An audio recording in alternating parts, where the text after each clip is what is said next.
aggressive of teams, but picks like the Sejuani and the Varus on blue side, it's going to be very hard to have both denied. And if they can get either of those and they can start the snowball early, I don't think that GENG is going to throw the lead so they can get in the early game the way that D+ did in the previous game. Yep.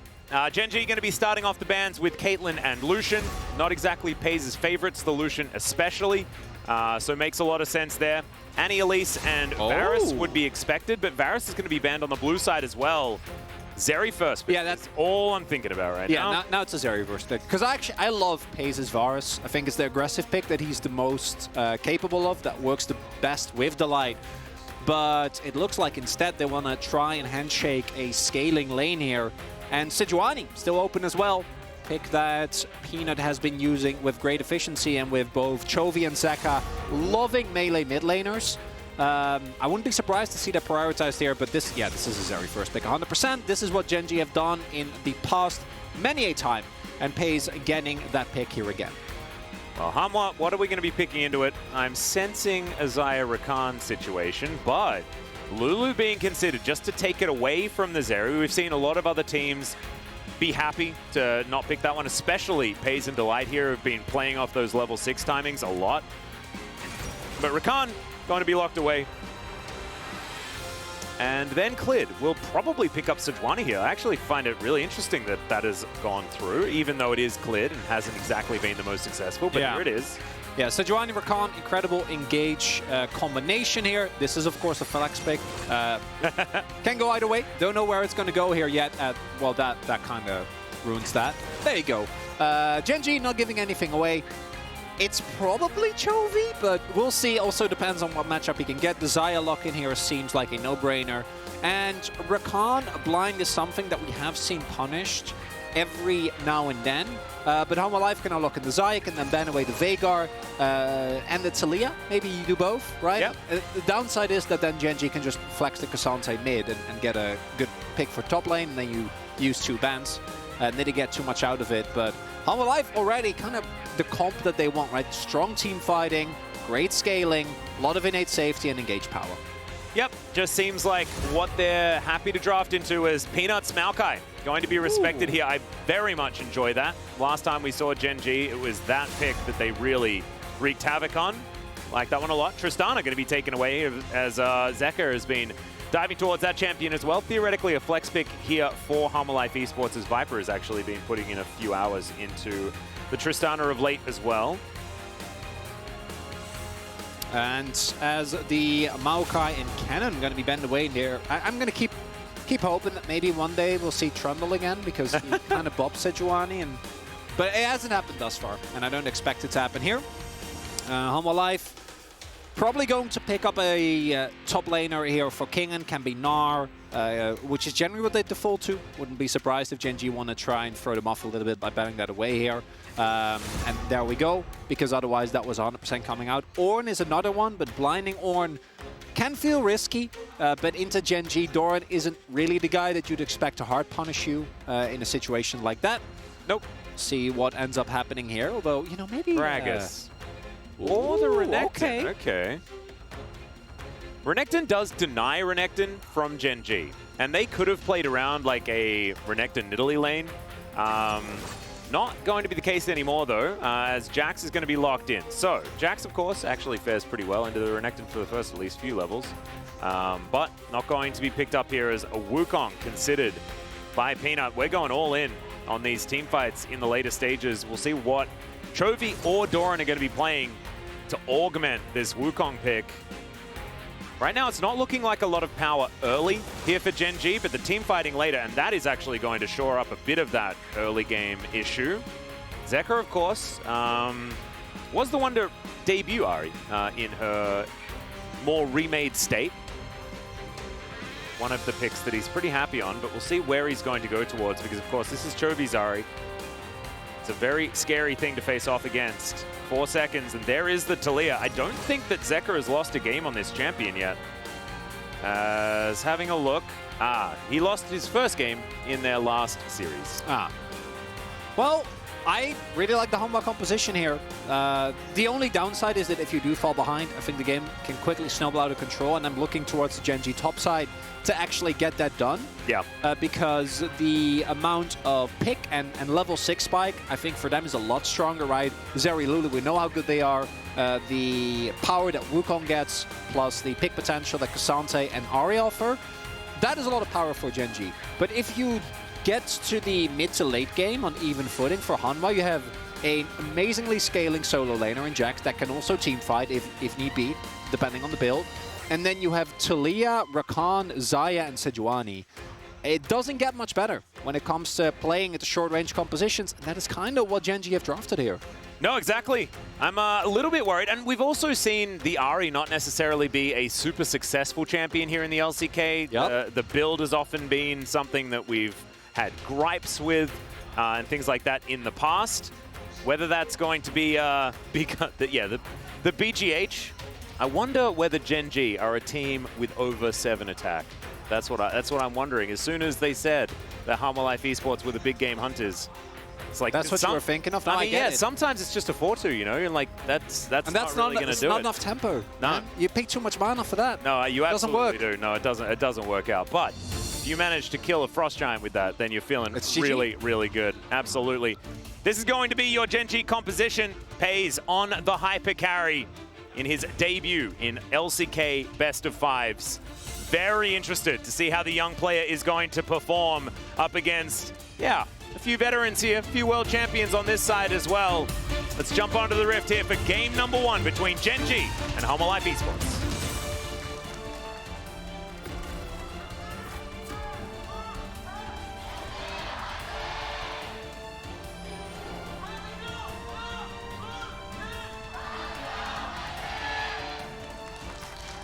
All right, we are here already. Top laners in the river, ready to emote at one another.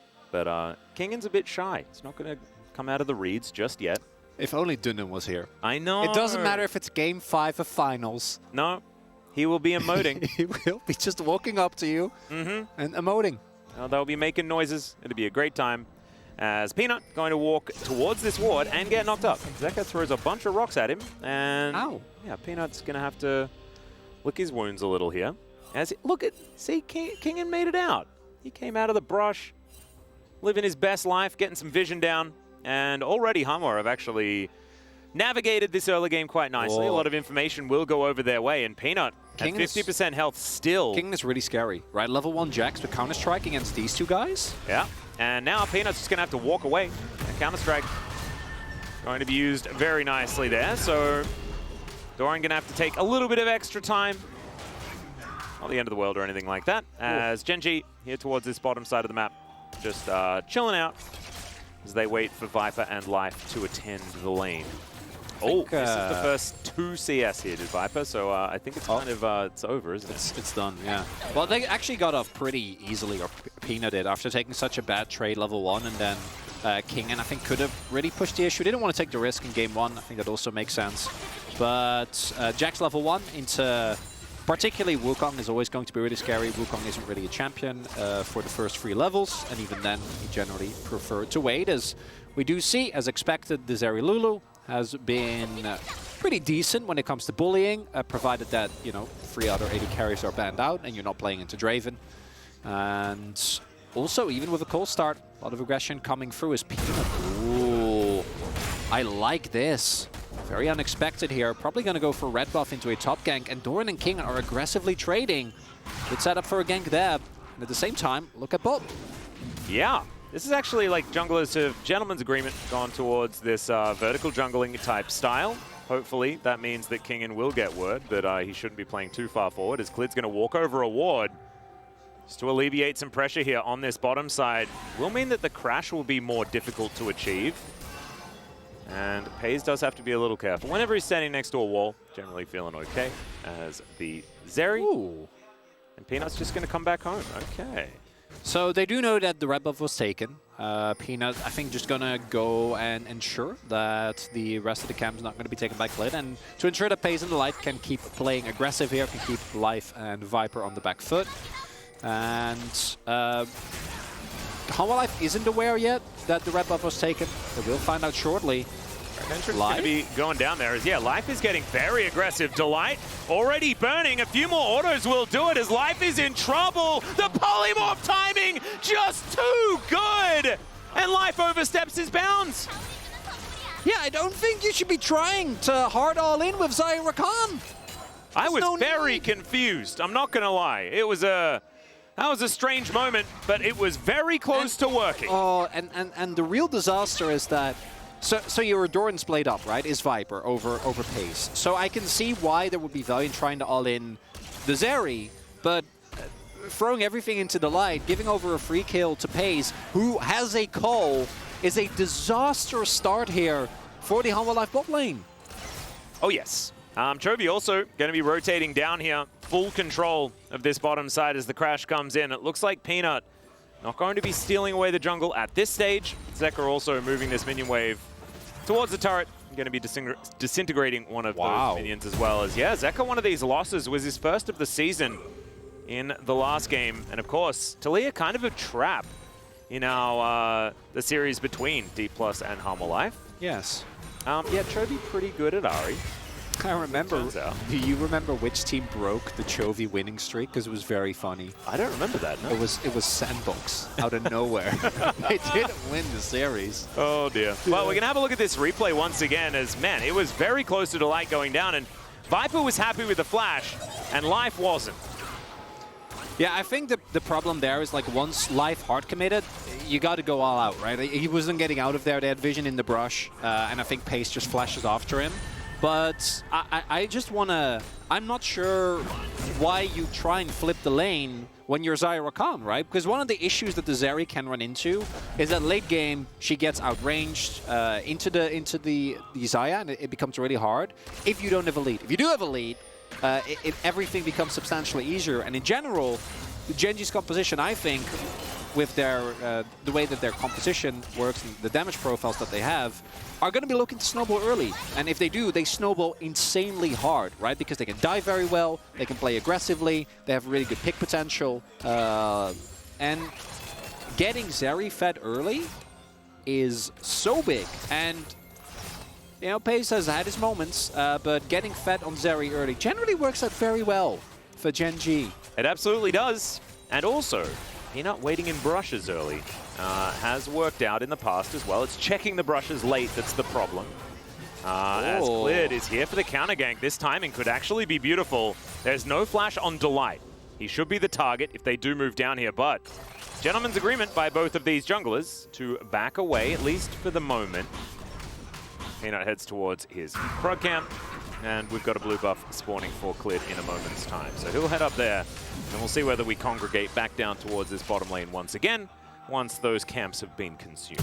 And because Peanut has been doing a lot more movement on the map, also earlier trying to pressure Viper and Life, he has actually fallen behind somewhat in CS, was a level down there, which is, I think, a large part of why GENG wanted to try and avoid the 3v3.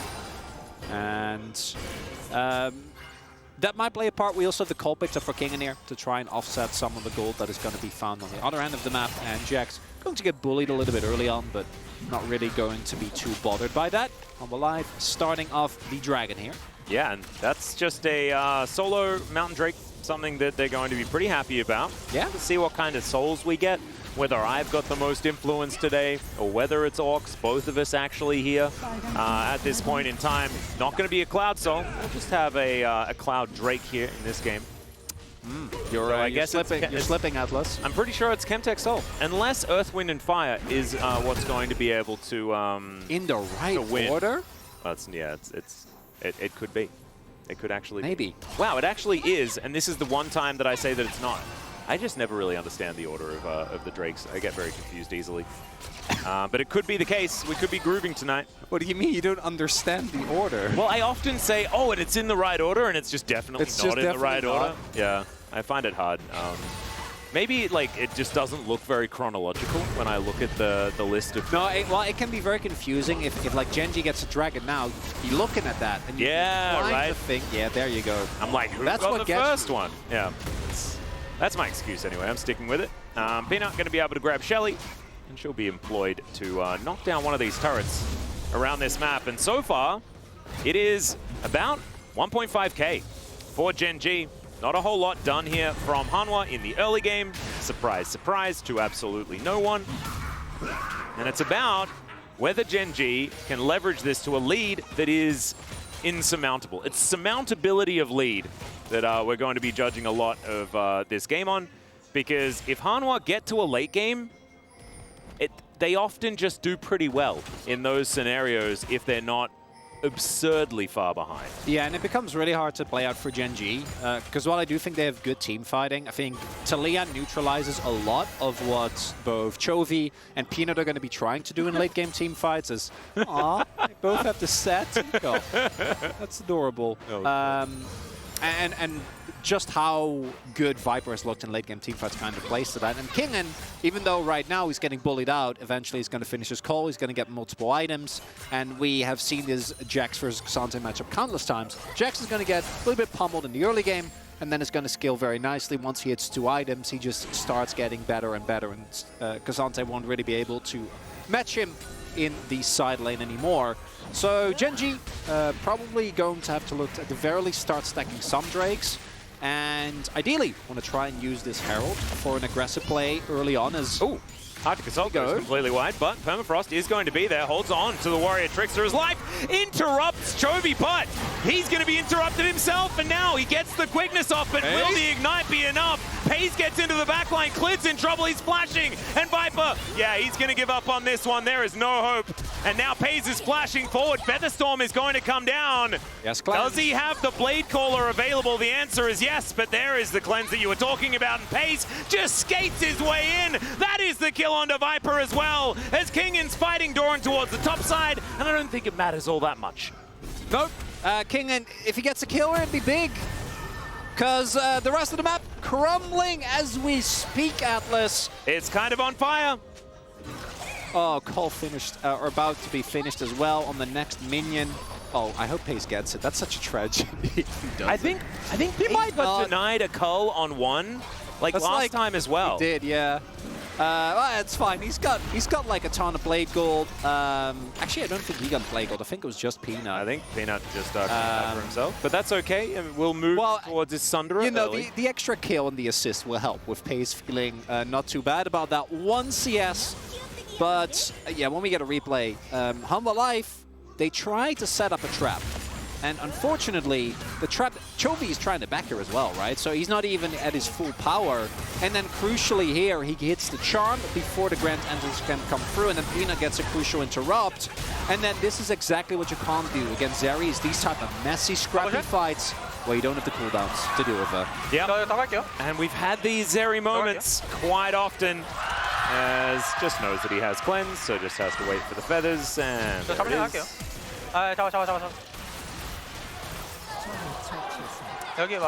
Really beautifully played there by Paze. And where have we seen this before? We've been seeing this quite often. These Zeris finding these early to mid-game moments in these games. Chronicler? I thought you were going to go back to last summer, because it happened a lot back then as well for GENG. That champion is not the same champion. That was one that should never be allowed in the game. It was a different scenario. She is a lot more balanced, but a lot of the stuff hasn't really changed for GENG, has it? In moments like this? Nope. Oh, bot lane fed. Hold on. Zeka going to have to immediately cleanse to get out of that one, as Chovy not going to be so lucky. Hit by the seismic shove, loses half of his health bar, but they are getting bullied out of their own jungle. And Life not having the series that he had last time around. This has been a little bit less of the old good outcome for the Rakan player, as he's going to have to grand exit the bottom side of the map. Kingen living his best life, but as you can see, the gold across the board in GENG's favor. And Doran, wanting to play aggressive there, has just finished his gauntlet, then realizes his team's taking Dragon, and there's a Talia on the enemy team, so quickly pieces out as Zeka was halfway through the river. And now, this is exactly what you had to avoid at all costs as the Hanwha comp. This is by no means a done game, but it's definitely a really, really rough game for me. Particularly because we didn't get Earth, Wind, and Fire, we got Earth, Wind, and Electricity. And Zeri with a Hextech Soul is not fun. Most of the time when Zeris get early leads, that is exactly the soul that comes through. It almost, I swear, it happens more often than it doesn't. And it's fishy. It's confirmation bias, Atlas. We need to get to the bottom of it. I don't know if statistically this is true. I'm an LCK commentator. I don't know anything about bias. I don't know what you're talking about. I think someone needs to look at this. If there is anyone on the internet listening right now, go and do the research and tell us. Yeah, do a PhD. As Weaver's Wall going to come through here, Zek is going to pay a visit towards the top lane, and that is a really dead K'Sante. Kingin locking down the first kill for Homalife Esports here. Don't know whether it's going to be enough to change everything, but it's definitely a step in the right direction. Nicely done. Another egg in the Kingin basket. A great basket. Sav is a couple of CS away. Will now finish his call. And is going to be a lot stronger. Good on Zeka as well, actually, utilizing the side lane pressure that Talia does have available. Not going to be enough by itself for obvious reasons.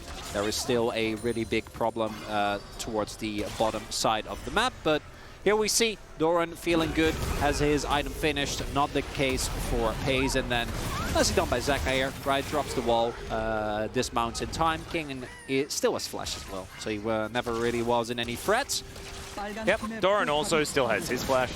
Just knew that he wasn't going to be able to get away from that one, so it does mean that the K'Sante is going to have that option as this game goes on. As okay, some Hex Gates being employed here. Grand entrance avoided there by Peanut with the Warrior Trickster, as HLE is continuing to just wander around the pit, and GENG are just going to brute force it, and Homalife like, well, I guess you can have it then. That was a bit fast and loose there from Peanut, but it ends up working out. They get the Heralds. Chovy also going for a very defensive builder, and when you're snowballing, I actually quite like it. I think that with how far ahead you are, getting an early Banshees means that, you know, a Sejuani I didn't want to talk about it. No, I think it's fine. When you're ahead and you already are like stronger than your opponent, I think defensive items actually gain a ton of value. As Paze, yeah, he's just walking at them. Chovy, he's ulted as well, as Glacial Prison going to be used defensively, and Chovy is going to interrupt the teleport. Zeka, not a whole lot he can do here. Seismic Shove going to be thrown down, but they give the kill over to Paze. That is a killing spree for the Zeri, and I don't think taking a bit of damage on this outer turret is something that GENG are too worried about in exchange. No, I tend to agree with that assessment, Atlas, and this game number one, spiraling here for Homalife. Paze gets the B1 Zeri, a pick that we haven't always seen work out, but in this case, and for GENG, they've been going back to this a ton. Oh. It's been working out very nicely. As Viper reminds Chovy that just because they are ex-teammates, he does not get a free pass. He doesn't. Trying to damage the turret. You can't bully me. We're mates, remember? And is going to be able to stand his ground, but still, standing your ground when the ground is rapidly being removed is, and it's a difficult time. When we're talking about, oh man, Homalife is able to hold on to mid while the bot lane inner is falling. Yeah. And it's not a good time, Atlas. This snowball is starting to get ridiculous. 17 minutes, and it's close to 6K. Surmountability is becoming a questionable thing in this particular game. This might be a bit of a go next situation here. I do think it is. Yeah. Now, of course, if you watch yesterday's series, you know that a one-sided game one says nothing about the rest of the series. Oh, absolutely not. But this game one, I do think Homalife tried to draft as much comfort and team fighting and scaling as they could and see what they could get away with. And GENG right now is saying, no, this is too much. You cannot do this. You need to respect us more. And you need a little bit more agency, right? You need a little bit more power, maybe in the mid-jungle 2v2, maybe in the bot lane. Don't draft the Xayah and Rakan very face up. Because you are going to get run over, well, as is the case here. We'll see. It was from a turnaround in game one that Homalife Esports were able to beat D+ Kia as well. Very true, Atlas. That was a large part why a lot of the tempo in that series was kind of removed for the higher seeded team. So I guess we will hold judgment. However, right now, if this was almost any other situation, I'd be like, wow, GENG are destroying this. It's probably a 3-0. And Doran looking to get underneath this turret. They should be able to guarantee that one as Glacial Prison does come through, cleared. Not a whole lot of defensive statistics as Paze is just running around having the greatest time ever on this Zeri, who is just untouched in these little skirmishes. Kingen, meanwhile, is getting a turret, which I do think is the right course of action here. Jax remains a win condition, right? And the game state currently in absolute shambles. But from a couple of mistakes, as we have seen in many a playoff series already, even insurmountable games can still be fought their way back from. And Kingen keeping pressure in the sideline is a large part of that because it's going to force responses from GENG. It might force mistakes. And as long as they ensure that those don't happen, they should be completely fine. As even on Vision, yeah, what are you going to do? Not really going to be able to get anything here as the Bansheesville is done. First Hextech Drake, and maybe a fourth you can contest. Maybe you can contest Soul Point if you're Hanwha. But I think GENG is going to, at the very least, get to the Soul Point. Is Pace? Yeah, I was more of a life name caller at that point in time. No, yeah, that's fair.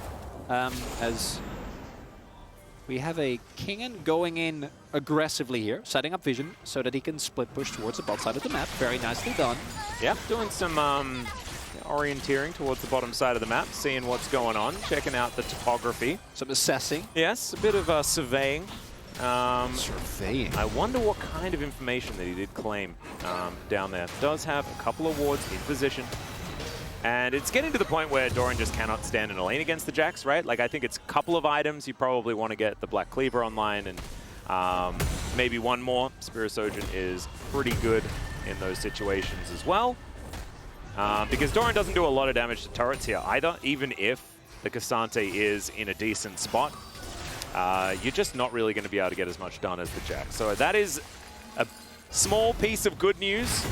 The size of the good news is very low in comparison to the bad here for Hanwha Life, though, as they want to desperately slow down the pace of this game and regain some sort of control. And right now, GENG not taking their foot off the gas. I love to see it as well, this patrolling throughout the topside jungle here of Hanwha Life, making sure that everything is very dark and then setting up moments like these as he does get the information and can Arctic Assault his way out. As Kingen going in, does manage to get a bit of a stun onto Doran's Cassante here. As Hanwha get a bit more vision, they're moving it through. Oh, round two. All right, Peanut going to be spotted, control wards everywhere, and Hanwha not going to be baited into that because, of course, you could feel like you have the upper hand, but you don't, as Viper was in base, I believe, at that stage. Just took a Hex Gate to come back out. Does have a couple of items. Doesn't have as many cloaks as Pays, though. Look at how many cloaks he has, man. He is staying warm this winter. Maybe one is for warmth, and the other one is a fashion statement. Ah, or maybe one is for warmth and the other is for, like, avoidance of the rain. Something like that. Oh, it's like an extra insulation layer? Yeah, or like a windbreak layer or something like that. Yeah, I mean, I don't know what material the crit cloaks are made from. That's true, and whether you could get ones that are made of different materials as well that also provide the same amount. Well, surely you could, right? You wouldn't just have the same model of cape for every cape. That gets boring. Yeah, but would it change the stats a little bit, like a polyester one versus why would it? A cashmere one? I imagine cashmere would give you a little bit more stats. Well, it'd be more fashionable, surely, but I don't know why it would give you more stats. I assume that's the enchanted on the cloak. Ah, that's my headcanon. But isn't like the base item that you use to put the enchantment on going to affect the power of the enchantment? Ooh, well that depends on which mage you're using. Ooh, I assume Boris only. Because I kind of thought that it was like similar to making pasta, right? Like it's just going to be better if you've got better ingredients. Like if you use the good tomatoes and you're making a tomato sauce, tomato sauce is going to be better. That is true. But I think technique can make up for a lot of that as well.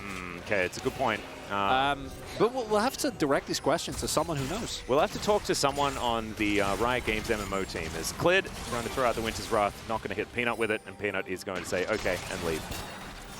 And Hanwha have slowed this down to the point where we're talking about whether the fabric used to make a crit cloak is going to provide the same amount of crit. Yeah, and I don't expect there to be action in the next minute. I don't think Hanwha Life should try and contest for this dragon, even though Soul Point is a really big risk because it means the GENG off of one steal or just, you know, still having control in a good fight later down the line can get one of the strongest souls in the game. But I don't think that you can afford to fight it, because if you lose the fight, which you should, given the current game state and the itemization breakpoints that have been in for GENG, you're not going to be able to play the game anymore, right? Like, if they get Baron, Because that's the one thing that the Gen G comp does struggle with, is actually sieging, which is why they haven't really been able to do a lot. The wave clear for Hanwha is really good. Hanwha Life is playing very respectful. No one is getting caught. And as long as they don't get Baron, I think this will kind of remain the case. But for Gen G, you can also say, like, we're ahead. Zeri has quick blades, so we can just play for Soul and be fine. Yeah, they also have the spear done here on Kingen as well. And so should be heading towards Zhonya's as that third item. So these 3 items for the Jax is actually kind of huge. And yeah, they do have a lot of control in this area. Doran has teleport, so he can get down here. Are they ready for a fight, though, is my question. And I just don't know.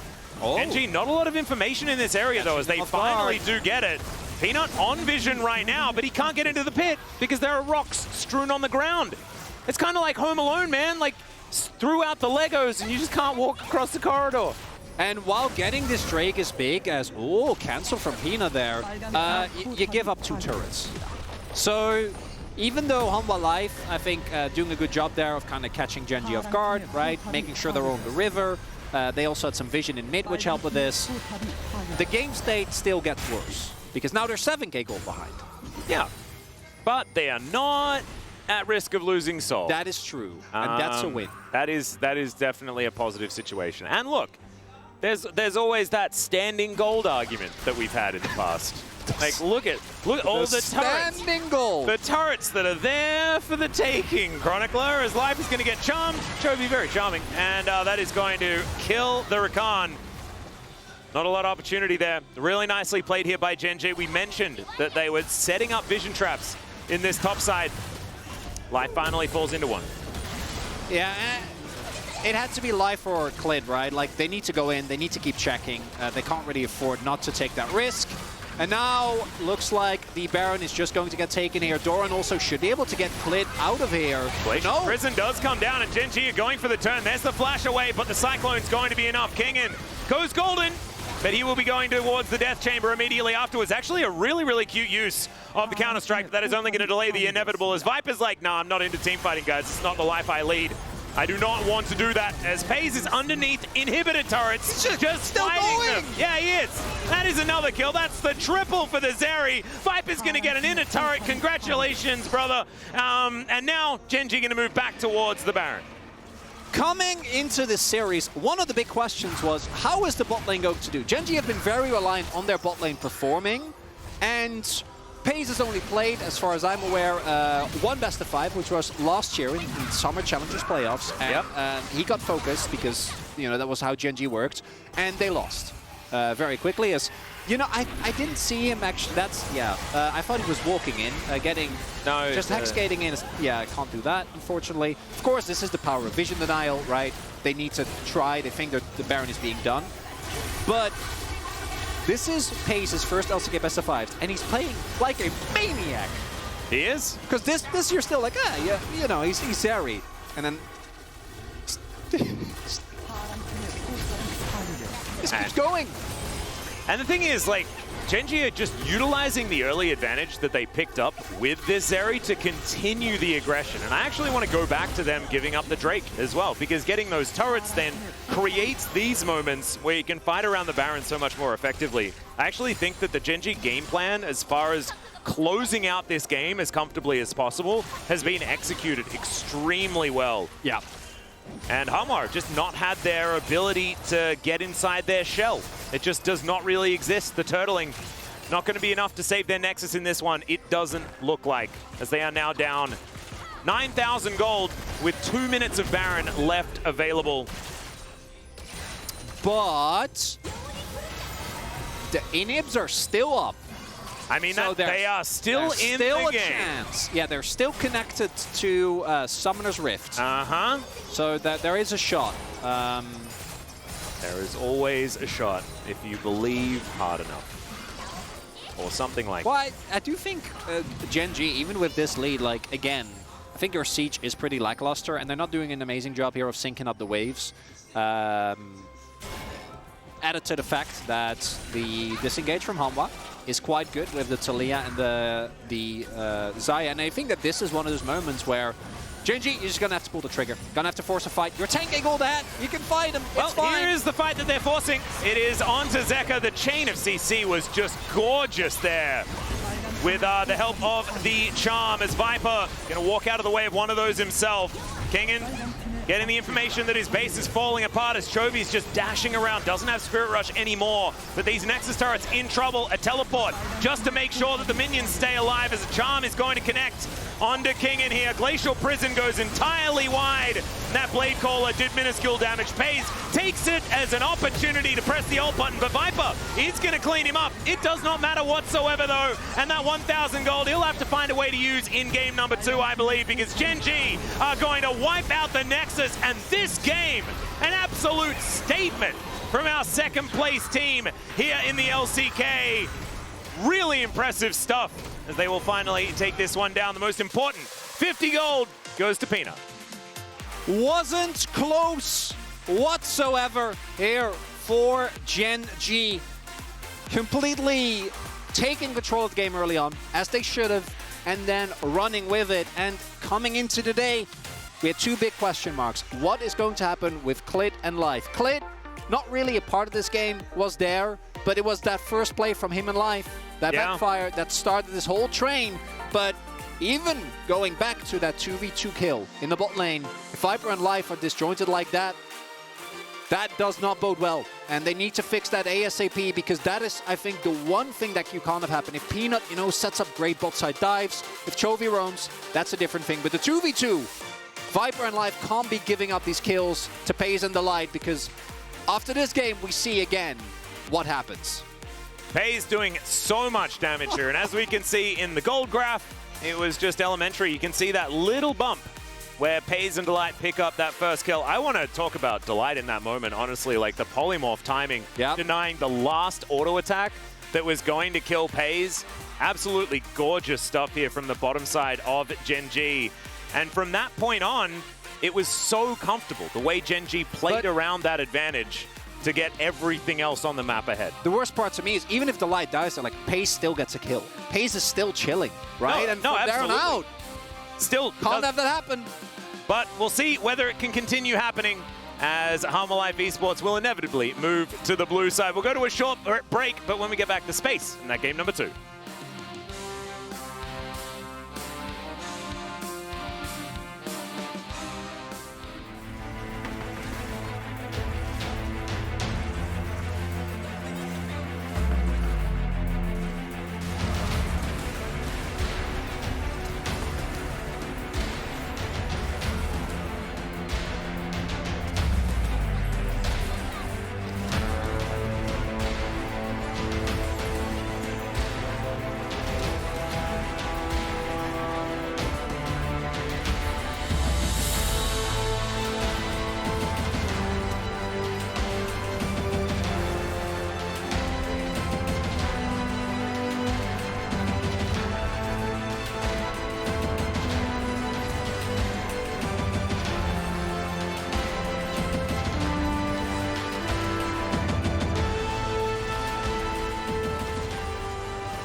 돼. 이쪽으로 하죠. 잡으면서 다이브 갖고 와도 돼. 타워 먼저. 오케이. 끝낼 생각하자. 네, 끝낼 생각하자 이거. 네, 타워 먼저. 얘네 미드로 갔거든. 확인. 다이한테 그냥 깃털만 조심하면 돼. 나 집텔 탈게, 집텔. 집텔 타서 위에 타워 먼저 치고 얘네가 무조건 걸어주게 만들어야 돼. 나 미카엘 있어. 다이아 힘만 생각해요 그냥. 텔탑. 타워 치면 끝나 그냥. 얘 단어풀이야. 얘네가 무조건 3 걸어줄 거야. 다야만 풀 있어. 깃털 애들아 많다. 세주 공 빠졌고. 세주 데리고 오던지. 얘들아 그냥 가자. 저 봐주실? 쏘리. 잡았어. 타워 치면 끝나. 타워. 그냥 끝내자. 너네 쌈 봐도 돼. 또 볼까? 쌈 봐도 돼. 어차피 끝났어. 너네 쌈 더 봐도 돼. 아까 노플이야. 봐줄까? 나이스. 잘했다. 나이스. 시즌 킥오프 이벤트